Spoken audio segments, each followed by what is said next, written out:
सबों को praise the Lord. और मैं आप सभी को विश करना चाहती हूँ इस मौके पे हैप्पी इंटरनेशनल वुमेन्स डे। और मैं बहुत बहुत धन्यवाद देना चाहती हूँ भाई संदीप का और तेरी स्तुति मिनिस्ट्रीज का कि उन्होंने मुझे एक मौका दिया कि मैं परमेश्वर के वचन से कुछ शेयर करने पाऊँ और उसके नाम को गौरव देने पाऊँ। और जिस वचन से मैं आपके बीच में शेयर करना चाहती हूँ वो पाया जाता है दूसरा राजा उसका 4था अध्याय और उसकी पहली आयत से, जिसको मैं यहाँ पढ़ती हूँ। भविष्यत वक्ताओं के चेलों की पत्नियों में से एक स्त्री ने एलीशा की दुहाई देकर कहा, तेरा दास मेरा पति मर गया और तू जानता है कि वह यहोवा का भय मानने वाला था और जिसका वह कर्जदार था वह आया है कि मेरे दोनों पुत्रों को अपने दास बनाने के लिए ले जाए। इस विषय में हम यहाँ पर देखते हैं एक विधवा स्त्री के बारे में। यही मेरा आज का विषय है इस वुमेन्स डे के लिए। और यहाँ पर हम देखते हैं भविष्यत वक्ता एलीशा के पास वो विधवा स्त्री अपनी दुहाई देती है और बोलती है कि मेरा पति जो परमेश्वर का दास था वो अब मर चुका है और कर्जदार आ रहे हैं मेरे दोनों बेटों को लेने के लिए।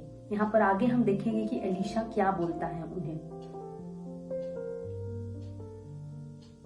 एलीशा ने उससे पूछा, मैं तेरे लिए क्या करूं? मुझसे कह कि तेरे घर में क्या है।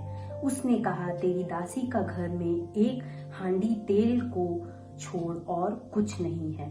यहाँ पर हम देखते हैं कि एलीशा पूछता है उस विधवा स्त्री से कि बोल, मैं तेरे लिए क्या कर सकता हूँ। बहुत बड़ा विषय है। कभी कभी परमेश्वर हमसे बोलता है कि बता मैं तेरे लिए क्या करूँ, बोल मैं तेरे लिए क्या कर सकता हूँ। बहुत बड़ा विषय है। यहाँ पर कभी कभी हम लोग अपनी सोच को और अपनी नीड्स को बहुत छोटा समझते हैं। मैं खासकर उन स्त्रियों को बोलना चाहती हूँ, उन यंग गर्ल्स को बोलना चाहती हूँ जो अपने आप को और अपनी सोच को बहुत छोटा समझते हैं। परंतु इस भविष्यद्वक्ता के समान हम देखते हैं कि परमेश्वर कहता है कि बोल मैं तेरे लिए क्या कर सकता हूँ, तेरे घर में क्या है।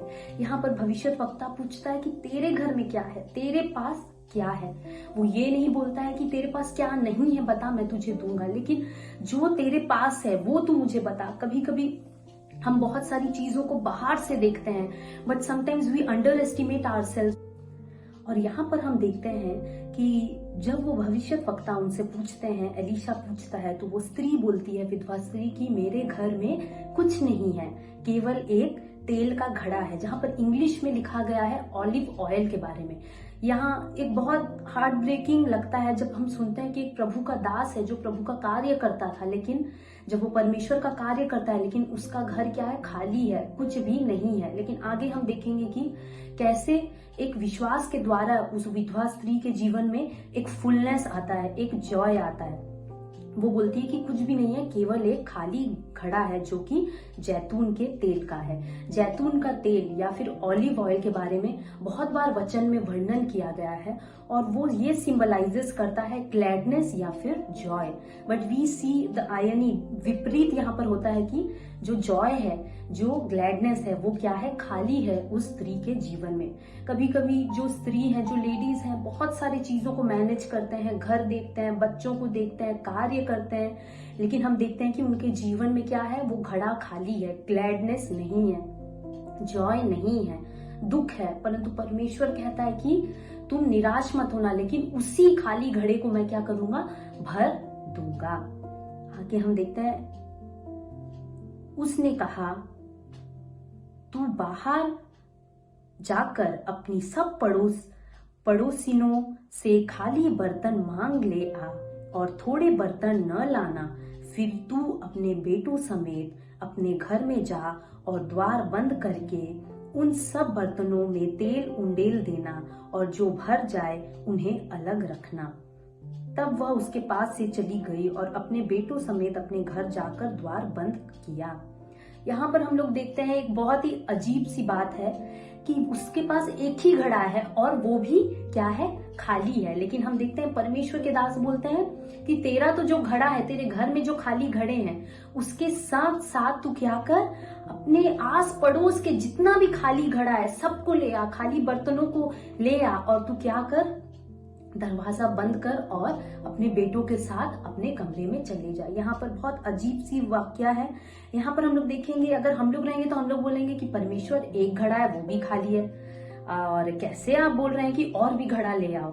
लेकिन और हम यहाँ पर सोचेंगे कि परमेश्वर का तो भविष्यद्वक्ता है, परमेश्वर का दास है, पर इसका साइंस और मैथ्स थोड़ा कमजोर है, शायद इसको समझ में नहीं आ रहा है कि ये क्या बोल रहा है। लेकिन यहाँ हम देखते हैं कि उस विधवा स्त्री ने डाउट नहीं किया, परमेश्वर के दास के ऊपर संपूर्ण भरोसा किया, और हम देखते हैं आगे उसको उसका फल भी मिलेगा। कभी कभी हम स्त्री लोग बहुत डाउट करते हैं, बहुत सेल्फ डाउट रहता है कि परमेश्वर ये कैसे होगा, वो कैसे होगा। लेकिन हम लोग देखते हैं कि जब when we trust him, when we believe him and we ask what we have wanted, he will surely give us. लेकिन एक ही चीज है कि हम लोग को उसके ऊपर भरोसा करना है, जैसे इस विधवा स्त्री ने किया। तब वह उसके पास बर्तन लाते गए और वह उंडेलती गई। जब बर्तन भर गया तब उसने अपने बेटों से कहा, मेरे पास एक और भी ले आ। उसने उससे कहा, और बर्तन तो नहीं रहा। तब तेल थम गया। आमीन। यहाँ पर हम देखते हैं कि बर्तन भरता गया, खाली जार ऑफ ऑयल था, लेकिन परमेश्वर ने उसके विश्वास का उत्तर दिया भविष्यद्वक्ता एलीशा के द्वारा, और वह बर्तन आस पड़ोस के बर्तन भरते गए, भरते गए, भरते गए। और जब उसने कहा और बर्तन ला, और जब देखा वो बेटा की और बर्तन नहीं है, तो हम देखते हैं कि तेल थम गया। कभी कभी हम लोग अपने जीवन में बहुत सारी चीजों को परमेश्वर से मांगते हैं, और हमारा वांट्स कभी खत्म नहीं होता है, मांगते ही रहते हैं हम लोग। लेकिन हम देखते हैं कि जैसे ही उसका जितना वांट था या उसका जितना नीड था वो खत्म हो गया, और हम आगे देखते हैं कि वो तेल अपने आप थम गया। God clearly knows where to stop and where to begin. जैसे भजन करने वाला दाऊद कहता है कि तू मुझे इतना ना दे कि मैं तुझे भूल जाऊं, और तू मुझे इतना कम ना दे कि मैं तुझे कोसता रहूं। तो हमारे नीड के अनुसार परमेश्वर हमें देता है। और आगे हम लोग देखेंगे कि वो विधवा स्त्री वापस आएगी बताने के लिए, भविष्यद्वक्ता को थैंक करने के लिए कि हाँ, जो तुमने बोला था वो हुआ। आजकल बहुत सारी चीजों में हम लोग देखते हैं कि परमेश्वर हमारे लिए बहुत सारे कार्यों को करता है, लेकिन हम क्या करते हैं, उसको धन्यवाद देना भूल जाते हैं। उन 10 रोगियों के बारे में हम देखते हैं जिन्हें कोढ़ हुआ था, उन 10 के 10 को परमेश्वर ने चंगाई दी थी यीशु मसीह ने, लेकिन हम देखते हैं कि केवल एक वापस आता है उसका धन्यवाद देने के लिए। क्या आज परमेश्वर ने हम लेडीज लोग को हमें जितना दिया है उसके अनुसार क्या हम परमेश्वर को बोलते हैं कि हाँ परमेश्वर तेरा धन्यवाद करते हैं, हम तेरी स्तुति करते हैं, जो कुछ तूने दिया है वो मेरे लिए काफी है। कभी कभी हम लोग परमेश्वर को धन्यवाद देना भूल जाते हैं।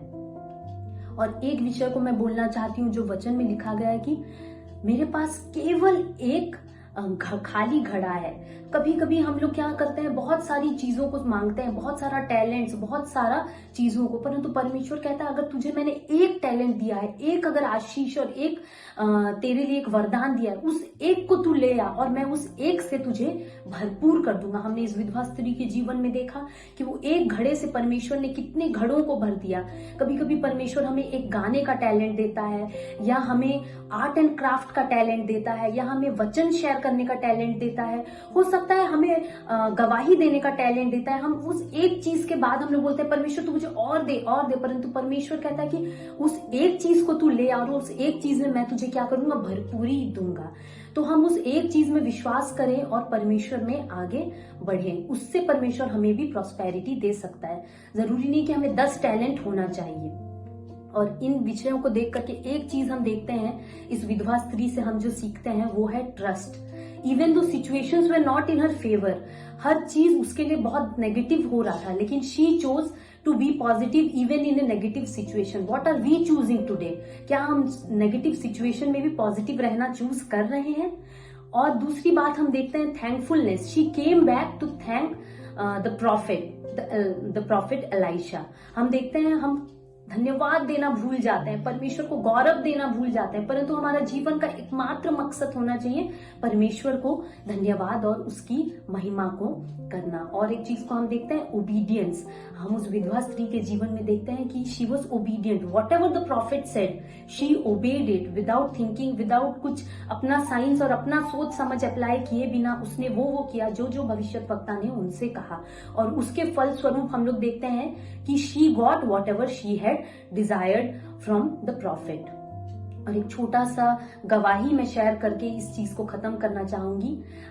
बहुत लेडीज ने, बहुत वुमेन ने मुझे इंस्पायर किया है, लेकिन मैं बोलना चाहती हूँ मेरी नानी के बारे में। और उन्होंने बहुत स्ट्रगल और बहुत परमेश्वर के लिए अपने जीवन को डेडिकेट किया है। और आज even though she is 90 years and above, लेकिन फिर भी वो परमेश्वर की महिमा और उसकी स्तुति प्रशंसा और उनके गवाहियों को शेयर करना कभी भी छोड़ती नहीं है। छोटे से उन्होंने, आए पढ़ना या ना आए, बाइबल पढ़ो, प्रार्थना करो, गाना सुबह सुबह 6 बजे से चला देती थी परमेश्वर का। और हम लोग उस चीज को सुन के, उनके जीवन को देख करके हम लोग आगे बढ़े हैं। और एक छोटी सी बस गवाही शेयर करना चाहती हूँ। एक दिन था जब स्ट्राइक था और हम लोग संबलपुर से ब्रजराज नगर जा रहे थे और स्कूल की गाड़ी में हम लोग जा रहे थे और पूरा रास्ता खाली था। और एक बार जब झारसुगुड़ा में एक चौक में हम लोग रुके तो वहां पर 8-10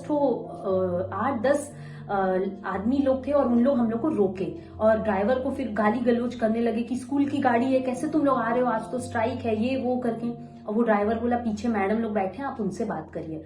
और जब वो पीछे आए तो मैं जस्ट बोलने ही वाली थी, समझाने वाली थी उनको, और वो नानी को देखे और नानी कुछ भी नहीं बोली। और मैं यहाँ बात कर रही हूँ कि नहीं भाई ऐसा था, ऐसा काम है, वैसा काम है, और नानी बस स्माइल करी और वो उनको देखे और कोई बात नहीं मैडम, कुछ आप एक्सप्लेन मत करिए, आप जाइए आप जाइए। और मुझे बहुत आश्चर्य लगा, क्या वो एक स्माइल क्या कार्य कर दिया जो मेरा इतना एक्सप्लेनेशन के बाद भी कुछ हुआ नहीं। और तब मुझे लगता है कि a woman of God has that purpose in her life कि even her outer appearance, even her smile can change situations. हो सकता है आपके भी जीवन में बहुत स्ट्रगल्स और बहुत सारी परेशानियां आई हैं, पर आप हंसते रहिए, मुस्कुराते रहिए, एक वुमेन ऑफ गॉड बनिए, एक पर्पसफुल वुमेन बनिए और परमेश्वर हर एक विषयों को, हर एक स्ट्रगल को आपके जीवन से दूर कर देगा। मैं बस कुछ लाइंस को शेयर करना चाहती हूँ जो कि मेरे भाई ने लिखा है। A woman has the power to burn और बेक, वो जला भी सकती है और वो बना भी सकती है। टू बिल्ड और ब्रेक, वो बनाती है और वो तोड़ भी सकती है। टू मल्टीप्लाई और divide, to wait and pray और वॉक अवे। आपको वेट करना है, प्रे करना है और फल का उत्तर के लिए रुकना है, या फिर आपको वॉक अवे करना है। The choice is yours. Let God bless each and everyone through the word that I have given today. Let God alone be glorified. Thank you. Have a good day.